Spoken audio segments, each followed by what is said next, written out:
Hi everybody, welcome back to the quarantine cooking celebrations. Even though my music is from Buena Vista Social Club and from Cuba, I'm gonna cook for you something for the lovers of eggplants. I'm gonna cook a Caponata Siciliana, a Sicilian dish that I have learned to cook 3-4 years ago from Zio Andrea, an amazing person, an amazing guy, an amazing cook. It is 3-4 o'clock in the afternoon, and this is a wonderful dish to cook in the afternoon because it's not a main dish. It's a little thing that actually you can just keep there for 3-4 days in the fridge, which is best if you have it actually cold, with a little bit of bread as an aperitivo and a little bit of white wine in the evening. So to start over, we will have eggplants, and we will put in the idea in these cooking celebrations, in these quarantine cooking celebrations, is to have least ingredients possible. But this time I will be a little bit more generous because I thought, since we are in quarantine, we have more time and we have more freedom and more maybe more sensibility for the different tastes. So I thought we're going to mix up eggplant, which is the main character of this dish, sedano, celery, and red onions, capers, olives, and tomato sauce, and then we will sugar them up with a little bit of vinegar. So we're going to have a sweet and sour taste to this dish, something very special and something very typical of Sicily, and also in so many fish dishes they have that. Maybe one day I will show them to you. But let's start over with this purely vegetarian dish, with this purely dish that you can have either cold or warm. Just make it, you will love it, you will never forget it for the rest of your life. So we're gonna make something very simple. I started with putting some olive oil in a pan, be very generous, because we're going to use this olive oil to fry the eggplant. Because in Sicily, since it's a cuisine of poor people, because the south of Italy was poor, it's a cuisine where the idea of frying is very present, because in every cuisine that is kind of dominated by poverty, frying food is very typical because it transforms everything into something very magical, and it gives flavor to almost everything. So in all the countries where there is a poverty or more poor countries, frying tradition in the cuisine is very typical. In Romania, in Spain, in the south of Italy, all over the place. So now we wait till the oil gets hot. We have just a few seconds. So we're trying to be really quick here. I'm going to take the eggplant. Usually I will take the eggplant and I will put it into, oh la la, this is already really active. Just get it away for a second. Usually I would take the eggplant with a little bit of salt and get the liquid of the eggplant out, because that's what makes it a little bit more bitter and gives it that bitter taste. But since we're going to fry this eggplant, I don't care, we're not perfectionists. I'm not a perfectionist, and I hope you are not. So now we cut these kubi and try to be kind of okay. I learned to cook this dish in Sicily, and a country that I really like, because it's kind of not like Italy normally. It's an island, and as every island, it has its own identity and its own culture and its own idea. And what is very particular about Sicily is that they have this preservation of this pure regional identity. A little bit like Cuba. So now we're going to fry our cubes. So we have the olive oil that is already starting to have little bollicine, a little bit of bollicina, what do they call it? Bolla. So we're going to put this in there. Ooh la la. Have a look at this.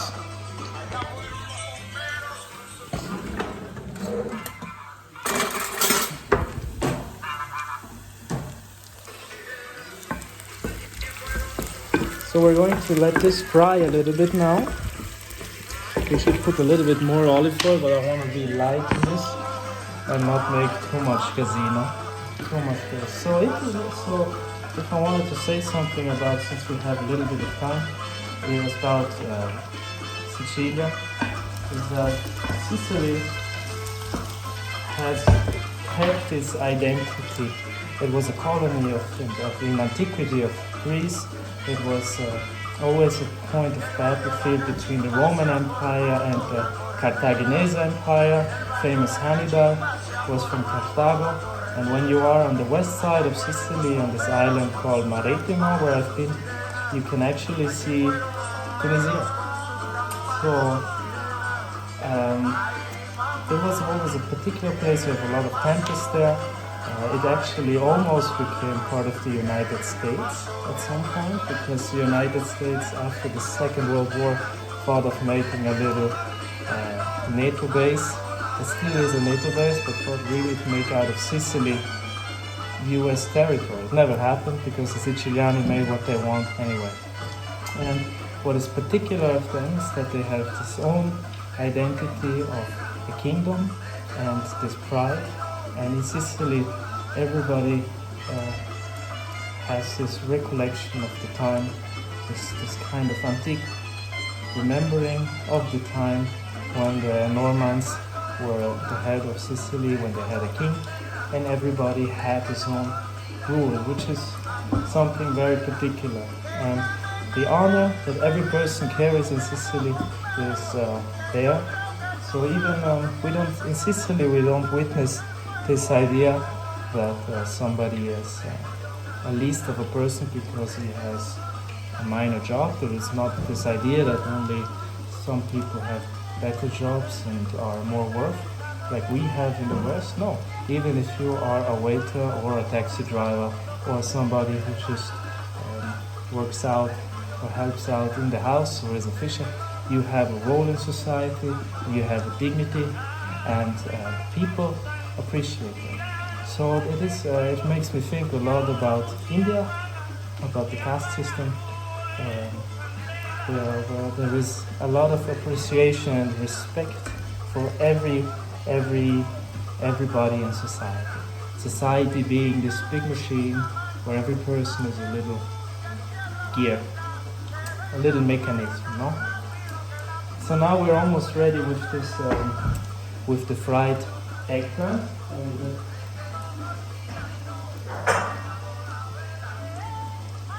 Have a look at this. When the eggplant is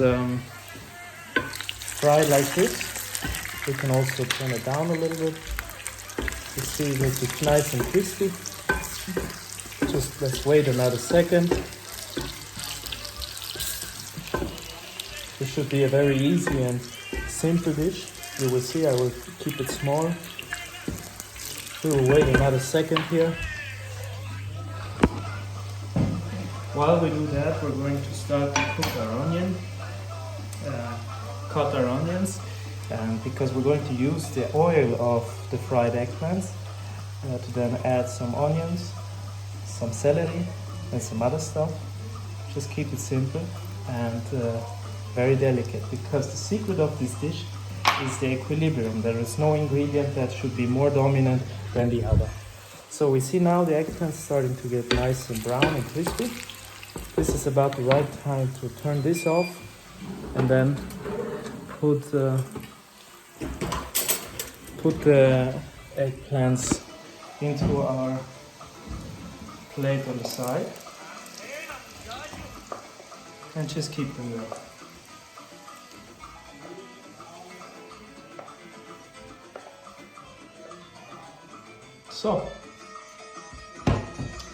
So we're gonna cook now this onion.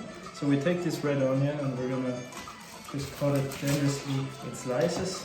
You don't need to be too exaggerated. We're not gonna use a lot of garlic or anything like that, like I usually do. But we're just gonna use simple ingredients: onions, celery, olives, capers. So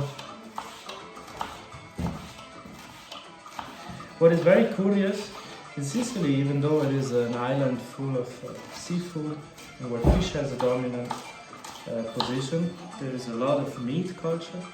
They have a lot of salsiccia, but it's very funny because they used to combine the meat with different flavors, like with fenchel, fenouil, or what's it in English? This thing, where is it?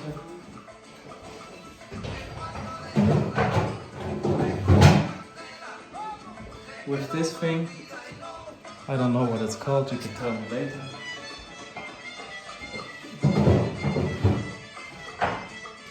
So they would cook meat with finocchio, or they would cook fish with menta, which maybe one day I will show to you how to do. Anyway, so we take the onions, we're gonna put them in the hot oil, okay? Have a look at this. Let's turn this on a little bit. See? We keep this there for a second, just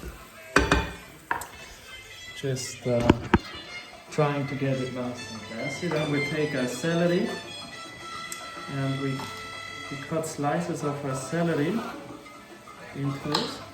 Try to use the inner parts of the celery because they are more delicate, they're not as strong in taste, and they will cook faster. So we're not going to overcook this thing, we're just going to give it that little touch. So we have the celery here. So we have the oil, we put in the onions, we're going to put in now the celery like this. Okay. We can add a little bit of salt, just a little bit, not too much, not too little. Wait a second, what's going to happen? Maybe fry it a little bit. So,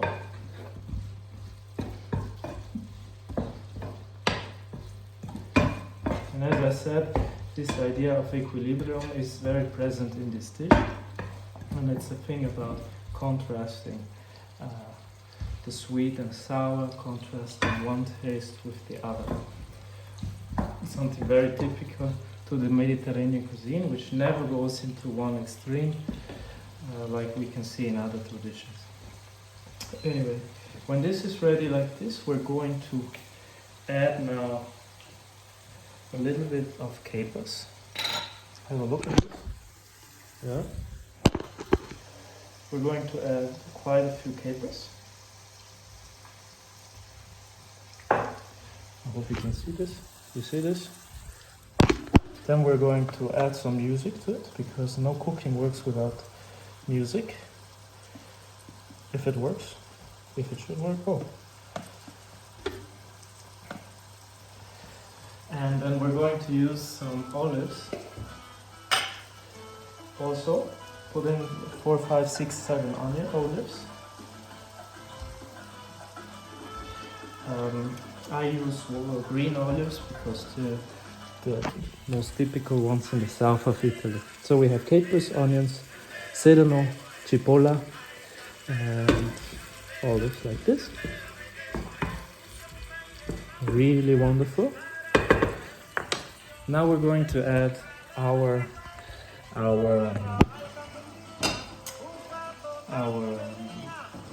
eggplant, our fried eggplant, which will, maybe we should, you know what, we'll add, okay, now let's add this. We'll mix this around. Believe me, this is already an incredible mixture. Now we're going to add a little bit of the tomato sauce.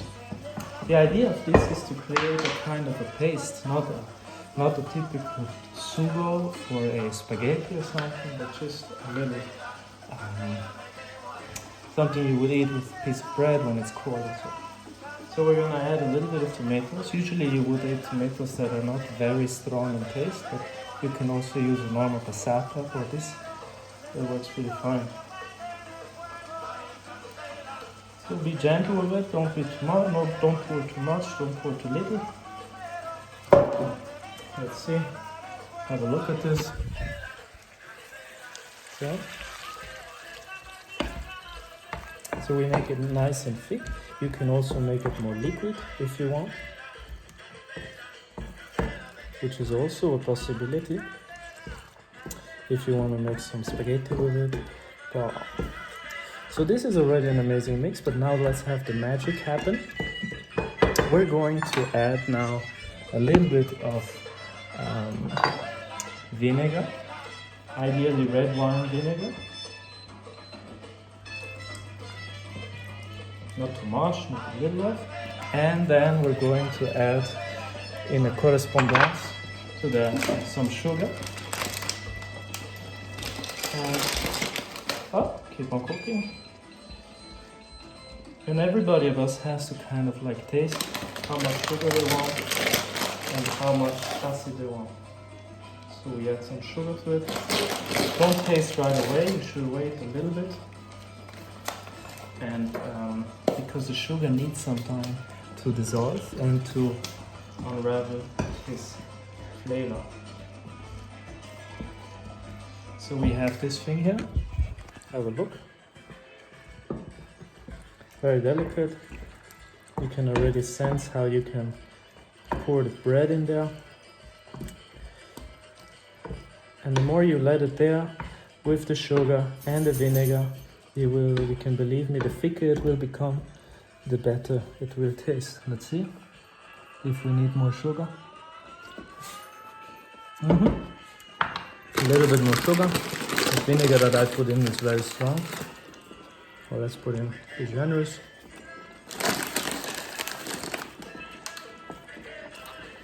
The whole idea of this is to taste something incredible.